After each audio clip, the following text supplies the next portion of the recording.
ہزاروں خاندان یہاں سے بے گھر ہوئے۔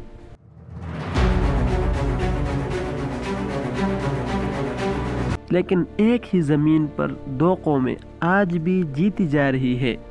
یہ ہے فلسطین اور اسرائیل کی حقیقت۔ اس خطے پر سب کا دعویٰ ہے، لیکن کون کہہ سکتا ہے کہ اصل مالک کون ہے؟ آئیے دیکھتے ہیں کہ اسرائیل اور فلسطین کی اصل کہانی۔ اسرائیل عبرانی زبان کا لفظ ہے۔ عبرانی بائبل تورات میں یہ نام پہلے سے یعقوب علیہ السلام کے لیے استعمال ہوا تھا۔ یعقوب علیہ السلام کے بعد اس کے 12 بیٹے ہوئے، جنہوں نے 12 قبائل اسرائیل کی بنیاد رکھی۔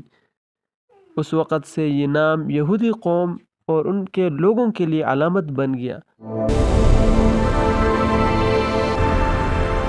1948 میں جب یہودیوں نے فلسطین میں اپنی ریاست قائم کی تو اس ریاست کا نام اسرائیل رکھا گیا تاکہ یہودی تاریخ اور مذہبی روایت کی عکاسی ہو۔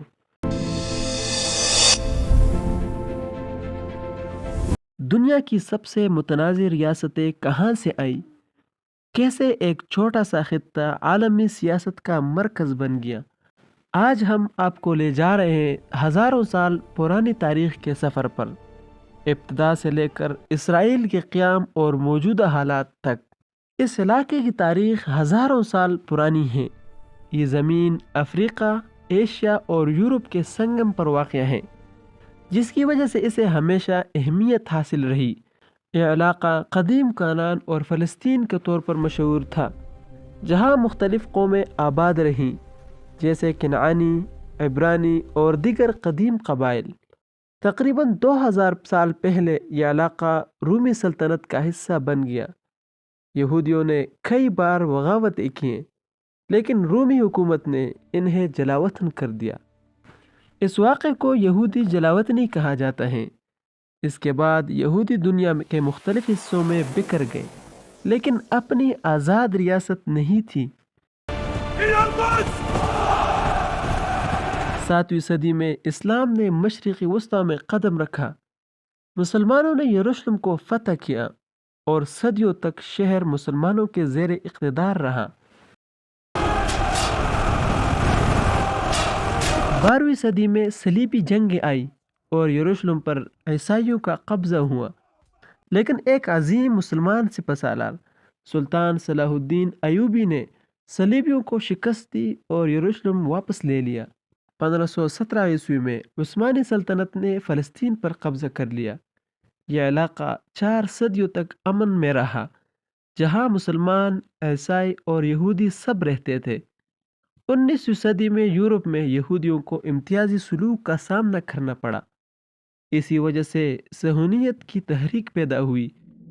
1897 میں تھیوڈور ہیزل کی قیادت میں پہلی صہیونی کانفرنس منعقد ہوئی اور یورپ سے یہودی فلسطین ہجرت کرنے لگے۔ پہلی جنگ عظیم میں عثمانی سلطنت کمزور ہو گئی اور 1918 عیسوی تک ختم ہو گئی۔ فلسطین برطانیہ کے کنٹرول میں آ گیا۔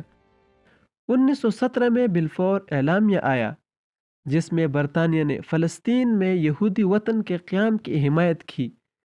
دوسری جنگ عظیم کے دوران نازی حکومت نے لاکھوں یہودیوں کو قتل کیا، جسے ہولوکاسٹ کہا جاتا ہے۔